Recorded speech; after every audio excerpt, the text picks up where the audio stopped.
Innovate. Enable.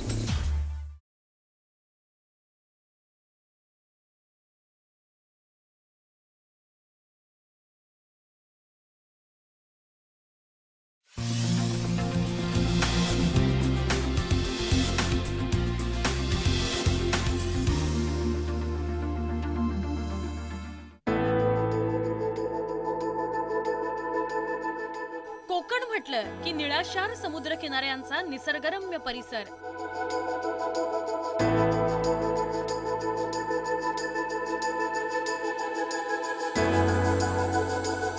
सह्याद्रीच्या पर्वतरांगा,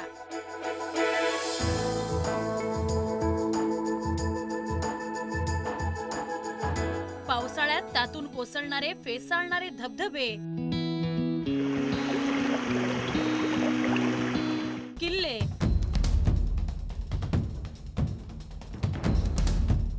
आंबा, काजू, नारळ, पोफळीच्या बागा आणि याची मजा लुटत केलेलं मनसोक्त पर्यटन.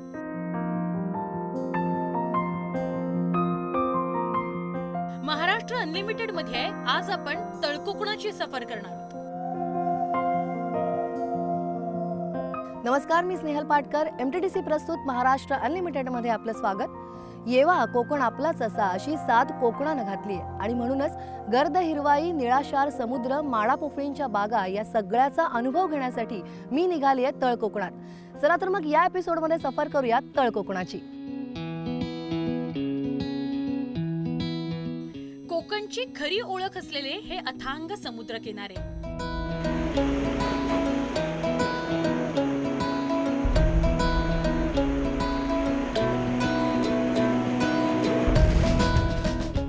भगवान परशुरामाने समुद्राला 400 योजने मागे हटवून कोकण वसवलं अशी आख्यायिका आहे. त्याच परशुरामाचं हे मंदिर.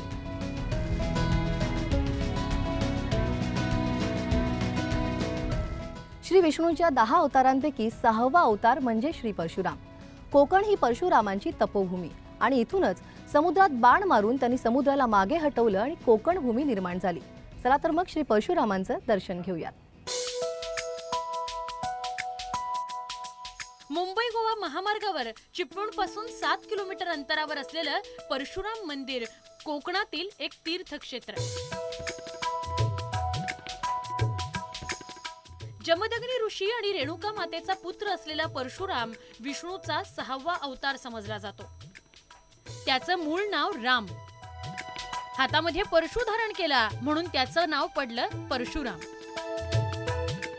भृगु कुळामध्ये जन्माला आल्यामुळं परशुरामाला भार्गवराम म्हणून सुद्धा ओळखले जातात.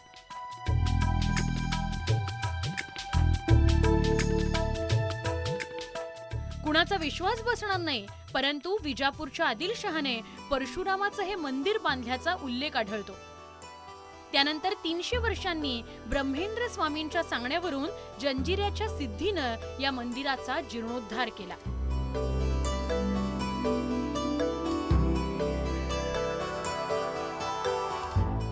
मंदिराचं बांधकाम करणारे काही कारागीर ख्रिस्ती होते. त्यामुळे हिंदू, मुस्लिम आणि ख्रिस्ती अशा तिन्ही धर्मांच्या स्थापत्यकलेचा मंदिरावर अंमल दिसतो.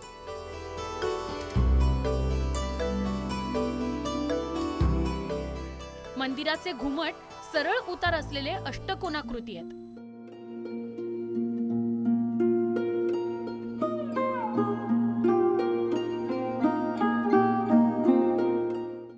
मंदिरामध्ये काळ, काम आणि परशुराम यांच्या मूर्ती आहेत. मध्यभागी असलेली परशुरामाची मूर्ती इतर मूर्तींपेक्षा उंच आहे.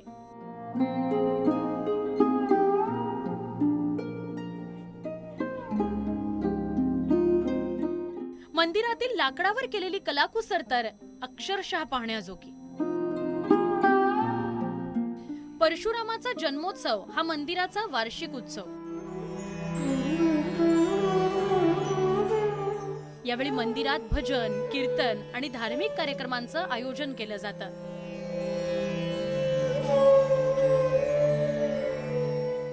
एका उंच जांभ्या दगडातून केलेली दीपमाळही आहे. परशुराम मंदिरामागे त्यांची आई रेणुका मातेचं मंदिर आहे. रेणुका मातेच्या हातात गदा, डमरू, पानपत्र आणि सहस्रार्जुन दैत्याचं शीर दिसतं. मंदिराचा परिसर शांत, रम्य असाच आहे. इथून चिपळूणचं दर्शन होतं. वशिष्ठ नदीचं पात्रही दिसतं. कोकणचा सर्वांग सुंदर निसर्ग, दूरवर दिसणारी कौलारू घरं, चित्रमय असलेली इथली गावं आणि या वातावरणात असलेलं परशुरामांचं मंदिर पाहायला कोकणात एकदा तरी यायलाच हवं. परशुरामाचं दर्शन घेऊन प्रसन्न अंतःकरणाने आपण जाणार आहोत भालचंद्र महाराजांच्या मठात. कोकणच्या भूमीतले थोर योगी पुरुष भालचंद्र महाराजांचा हा मठ. मुंबईपासून 447 किलोमीटर अंतरावर कणकवलीत असलेला हा पवित्र मठ.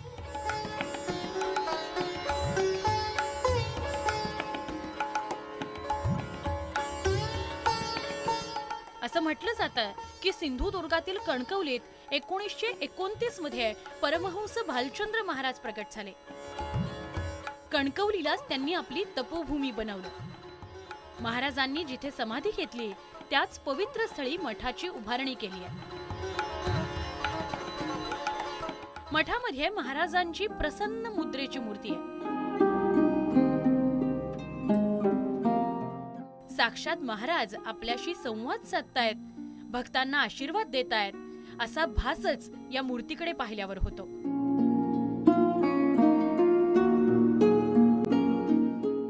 जगभरात भालचंद्र महाराजांचे अनेक भक्तगण आहेत. महाराजांच्या जन्मोत्सवानिमित्त हे भाविक मठात आवर्जून येत असतात.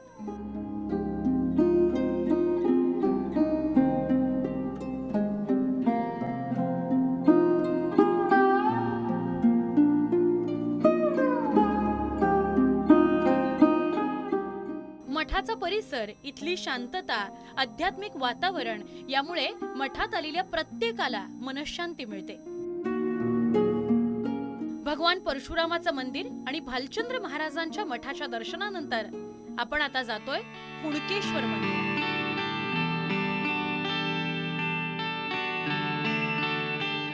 कोकणात शंकराची अनेक मंदिरं आहेत, पण 11व्या शतकातलं हे कुणकेश्वर मंदिर म्हणजे कोकणची दक्षिण काशी म्हणून ओळखलं जातं. आणि याचं वैशिष्ट्य म्हणजे अगदी समुद्र किनाऱ्यावर हे मंदिर असल्यामुळे पर्यटकांना आणि भाविकांना भुरळ घालतं. कोकणची भूमी ही निसर्ग सौंदर्यानं नटलेली आहे, तशीच ती मंदिरं आणि मठांनी सुद्धा. श्री क्षेत्र कुणकेश्वर हे सिंधुदुर्ग जिल्ह्यातील श्रद्धास्थान. कुणकेश्वर हे देवगड तालुक्यातील समुद्रकिनारी वसलेलं एक गाव. नारळी पोफळीची झाडं आणि जगप्रसिद्ध हापूस आंब्यांच्या अनेक बागाही इथे दिसतात. इथल्याच कातळावर असलेलं कुणकेश्वराचं हे शिवमंदिर. दक्षिण कोकणची काशी समजल्या जाणाऱ्या या कुणकेश्वर मंदिराचा जीर्णोद्धार छत्रपती शिवाजी महाराजांनी केल्याचा उल्लेख आढळतो.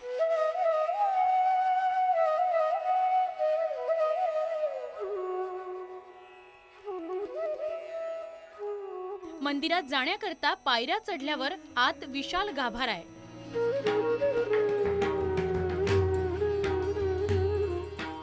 गाभाऱ्याच्या प्रवेशद्वारावर कोरीव काम केलेल्या शंकराबरोबर विष्णू आणि लक्ष्मीच्या मूर्ती दिसतात. गाभाऱ्यातील शिवलिंग पांडवकालीन असल्याचं सांगितलं जातं.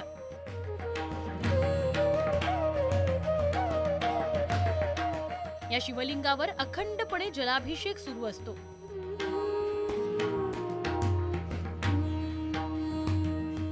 निसर्गरम्य आणि जागृत धार्मिक स्थळ असा दुहेरी संगम असलेलं हे श्री क्षेत्र कुणकेश्वर मंदिर लाखो भाविकांचं श्रद्धास्थान आहे. जत्रोत्सवावेळी इथलं दृश्य तर विलोभनीय दिसतं. बाहेर फेसाळणारा समुद्र आणि मंदिर परिसरात भाविकांची अलोट गर्दी. पर्यटनाच्या या अनलिमिटेड सफरीमध्ये वेळ झाली एका छोट्याशा ब्रेकची. तुम्ही कुठेही जाऊ नका, पहा फक्त IBN लोकमत.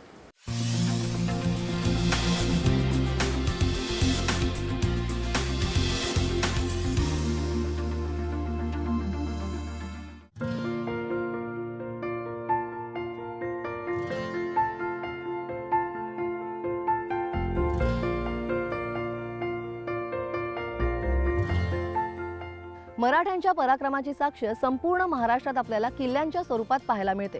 कोकणातला विजयदुर्ग हे त्याचंच एक उदाहरण. तिन्ही बाजूनी पाण्याने वेढलेल्या या जलदुर्गाला पाहायला विविध ठिकाणाहून पर्यटक येतात.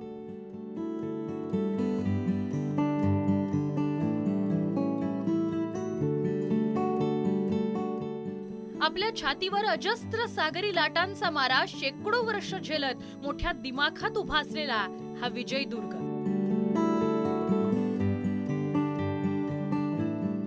छत्रपती शिवाजी महाराजांच्या काळात मराठा आरमाराचं महत्त्वाचं केंद्र असलेला हा जलदुर्ग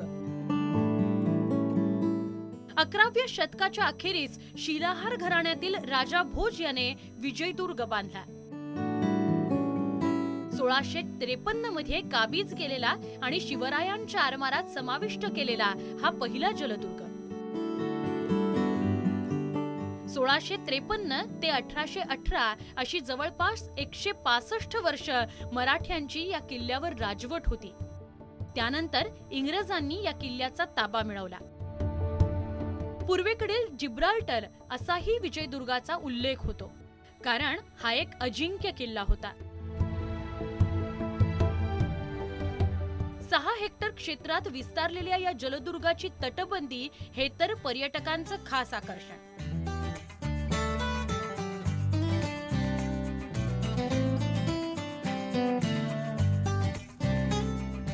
विजयदुर्ग किल्ल्यात आत जाताच उजव्या बाजूला दारुगोळ्याचं मोठं कोठार नजरेस पडतं. त्याचं वैशिष्ट्य म्हणजे आजही सुस्थितीत असलेलं या कोठाराचं दगडी छत. किल्ल्यामध्ये मंदिर, पाण्याच्या टाक्या, पडके महाल आणि मराठ्यांच्या पराक्रमाची साक्ष देणाऱ्या तोफा आजही दिसतात.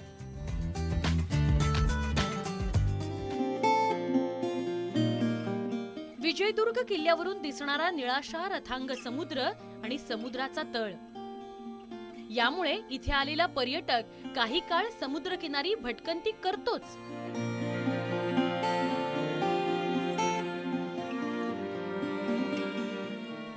विजयदुर्गचा किनारा मासेमारीसाठीही प्रसिद्ध आहे. इथून देश परदेशात मासे निर्यात केले जातात. राजापूरची खाडी आणि मालवणातील अनेक किनाऱ्यांवरून सहजपणे दर्शन होत असलेल्या या किल्ल्याला एकदा तरी भेट देण्याचा मोह कुणालाही आवरत नाही. आता आपण जाणार आहोत मराठ्यांच्या जाज्वल्य इतिहासाची ओळख असलेल्या सिंधुदुर्ग किल्ल्यावर.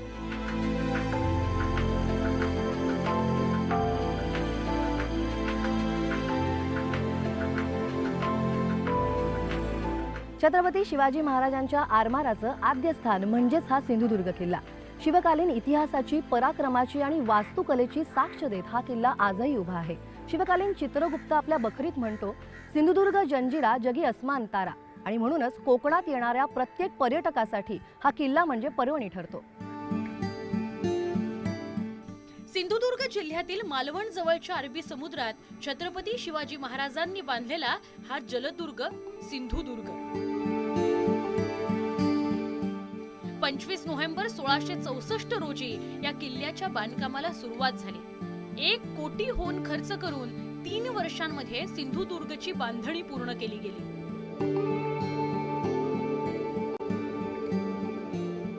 कुर्टे बेटावर तब्बल 48 एकरवर वसलेल्या सिंधुदुर्गाची तटबंदीच 3 किलोमीटर लांबीची आहे.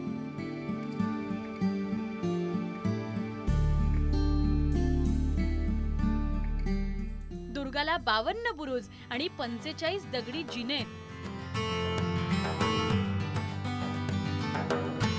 मालवणचा जंजिरा असाही या किल्ल्याचा उल्लेख होतो.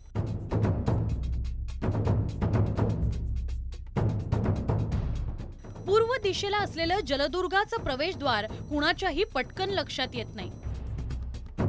पाण्यातून प्रवास करून तटाजवळ उतरल्यावर एक उत्तराभिमुख खिंड दिसते आणि त्यातून आत गेल्यावर खिंडीचा दरवाजा दिसतो. उंबराच्या लाकडापासून हा भक्कम दरवाजा बनवलाय.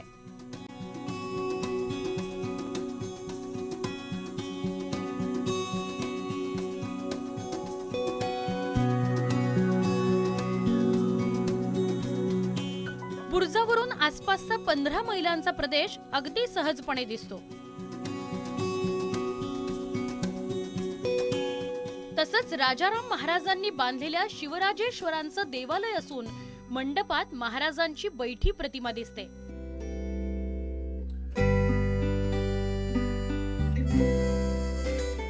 दर 12 वर्षांनी रामेश्वराची पालखी शिवराजेश्वर मंदिरात येते.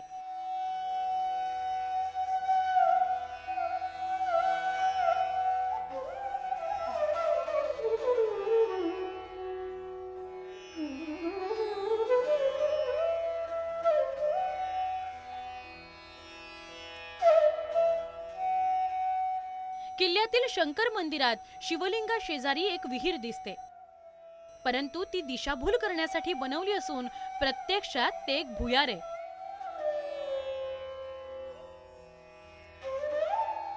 शिवमंदिरापासून पुढे शिवाजी महाराजांची कुलदेवी जगदंबा मातेचं मंदिरही आहे.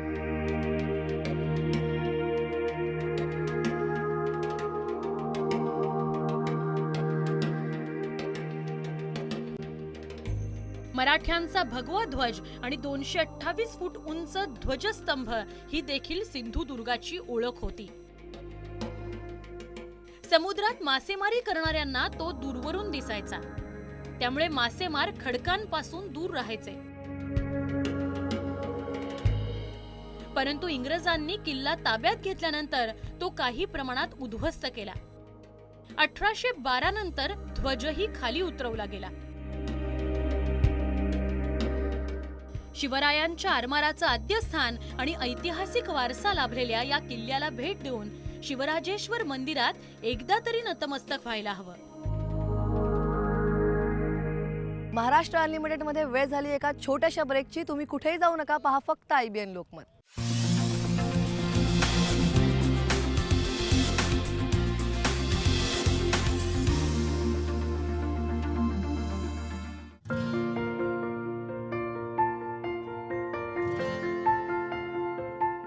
मंदिरं, तीर्थक्षेत्र, गडकिल्ले याबरोबरच कोकण आता जगभरातील पर्यटकांचं लक्ष वेधून घेतंय, ते इथल्या सागरी किनाऱ्यांमुळेही.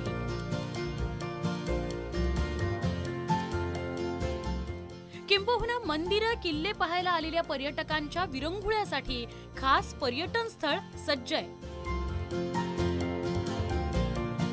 निळ्याशार पाण्याचे उंचच उंच उसळणाऱ्या लाटांचे समुद्रकिनारे, त्यात मनसोक्त बोटिंग, स्विमिंग, पॅरासेलिंग आणि खूप सारी धमाल, मजा आणि मस्ती.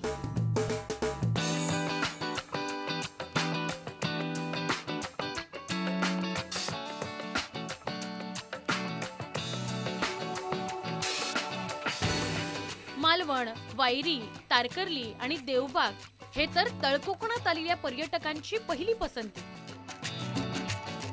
मालवणच्या कोळी बांधवांनी मिळून या समुद्रकिनारी पर्यटनासाठी वॉटर स्पोर्ट्सचा पर्याय उपलब्ध करून दिलेला आहे. चित्तथरारक वॉटर स्पोर्ट्स करायचे तर तारकर्ली देवबागला जायलाच पाहिजे.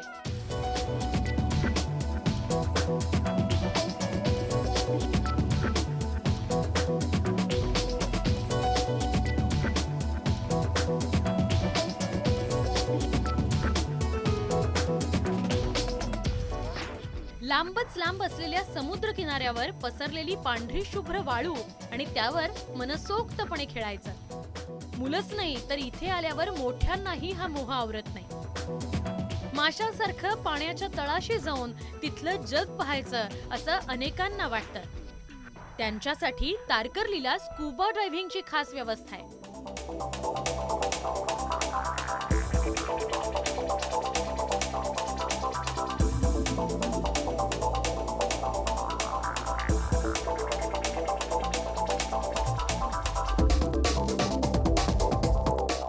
समुद्रकिनारी आल्यावर पॅरासेलिंगचा सुखद अनुभव घ्यायलाच पाहिजे. पर्यटकाला एका बोटीतून समुद्रात 4 ते 5 नॉटिकल मैल आत नेलं जातं. त्यानंतर स्पीड बोटीला बांधलेल्या पॅराशूटची दोरी हळूहळू सोडली जाते. बोटीचा वेग वाढल्यानंतर पॅराशूट हवेमध्ये उंच उडू लागतं. अथांग समुद्रातल्या या पॅरासेलिंगची मजा काही औरच असते.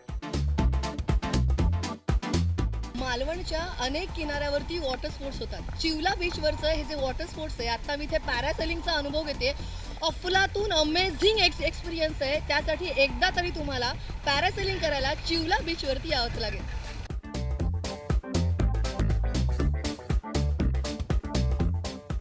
चिवले बीच पासून 5 नॉटिकल मैल अंतरावरच एक मोठं बेट आहे. कवडा रॉक नावानं हे प्रसिद्ध असून मालवणला आलेले पर्यटक इथं आवर्जून भेट देतात.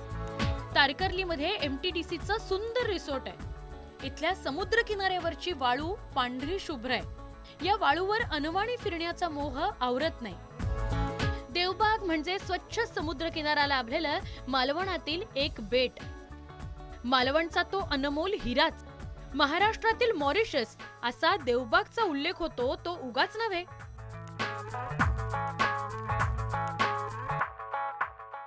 कर्ली खाडीपात्रात वसलेल्या सुनामी बेटावर पर्यटकांचा ओघ कायम दिसतो. 2004 साली आलेल्या सुनामीनंतर समुद्रातील वाळू एका ठिकाणी जमा झाली. त्यातूनच या बेटाची निर्मिती झाली आहे. त्यामुळे या बेटाचं नाव सुनामी बेट असं ठेवण्यात आलंय. मालवणमधल्या अनेक बीचेस वरती वॉटर स्पोर्ट्स केले जातं, पण देवबागातल्या सुनामी आयलंड वरच्या वॉटर स्पोर्ट्सची मजा काही औरच आहे. मी पण आता वॉटर स्पोर्ट्सला जाणार आहे. चला तर मग.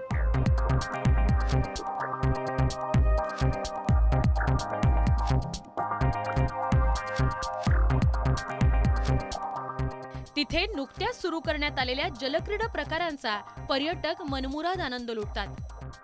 तिथे बनाना राईड, जेट स्की आणि कायाकिंग अशा वेगवेगळ्या वॉटर स्पोर्ट्सची मजा लुटता येते. देवबागला येऊन साईट सीइंग करा. समुद्राच्या लाटेवर हेलकावे खात जाणाऱ्या नावेतून कर्ली खाडी आणि समुद्राचा संगम दिसतो. एका बाजूला खाडीचं शांत पाणी आणि दुसऱ्या बाजूला उसळणाऱ्या मोठ्या लाटा. हे दृश्य म्हणजे आयुष्यातील एका सुखद क्षणाचा अनुभव. साईट सीइंग करताना गोल्डन रॉक दिसतो. पुढे किल्ले निवतीही नजरेस पडतो. निर्जन असलेल्या या बेटावर नीरव शांतता अनुभवायला मिळते.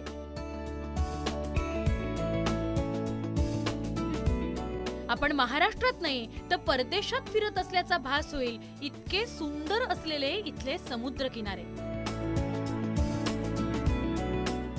नारळ पोफळीच्या बागांनी फुललेले हे समुद्र किनारे आपल्याला साथ घालतायत असंच वाटतं. निवती बीच पासून 22 नॉटिकल मैलावर एक लाईट हाऊस दिसतो.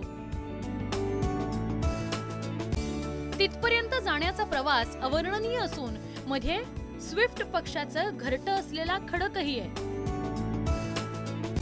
एकूणच साईट सीइंग हे खऱ्या अर्थानं वेगळ्या विश्वाची सफर घडवतं. देवदर्शन झालं, बोटिंग झालं, पॅरासेलिंग झालं, अगदी साईट सीइंग सुद्धा झालं आणि किल्ले भ्रमंती सुद्धा झाली. पण माझं मन काही भरत नाहीये. पण या भागात आपल्याला इथेच थांबावं लागेल. पुन्हा भेटूया नेक्स्ट डेस्टिनेशनला. तोपर्यंत तुम्ही पहा फक्त IBN लोकमत.